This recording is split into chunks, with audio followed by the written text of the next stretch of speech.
kwihana kw'iki gihe ngewe kwaranyobeye uwagira icyandusha oya nyumvisha by'ukuri kwizinuka uko ariko kwitanga uko bivugwa ngo bitubera amabuye yo gutarukiraho.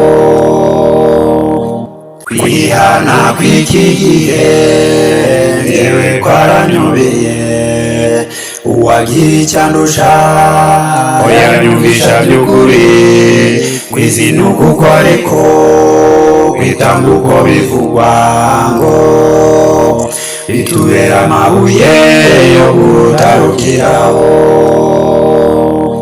Icyateye akayubi mu nzira yo kwihana kwakira Yesu igice maze ukadamarara mazina y'ijye nayo ikozwa mu mikino Yesu akabura ifato umwuka akigendera.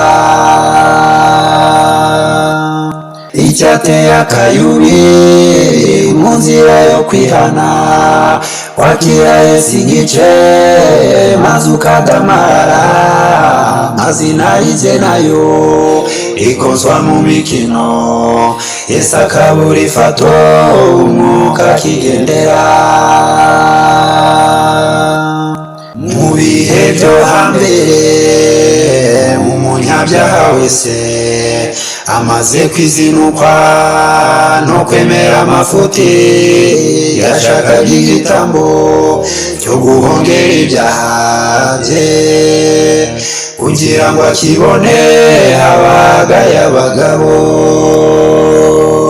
Mu bihe byo hambere umunyabyaha wese amaze kwizinukwa no kwemera amafuti yashakaga igitambo cyo guhongera ibyaha bye kugira ngo akibone habagaye abagabo.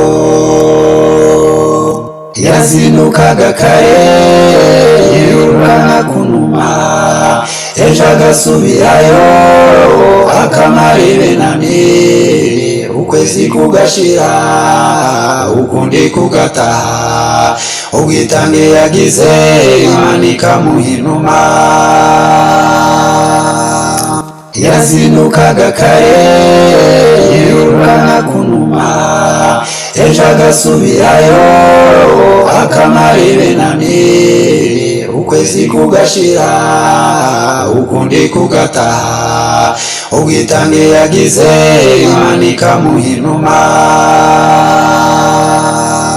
Twagiriwe imbabazi twagiriwe n'ubuntu kwirukanka kunuma Yesu yarabifashe arabimanukana abibamba ku giti singitewe amabuye ngewe naracunguwe.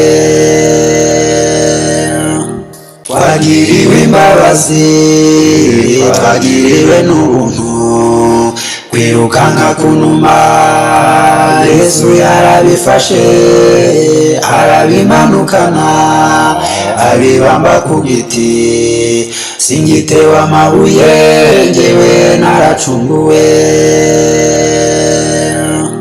Ikibabaje inshuti n'uguhabwa mufate iyo mpaninga nicyo yabonetse bikomeye nimurebe intambara yabaye mu gituro Yesu aratsindira nahabwa icyubahiro.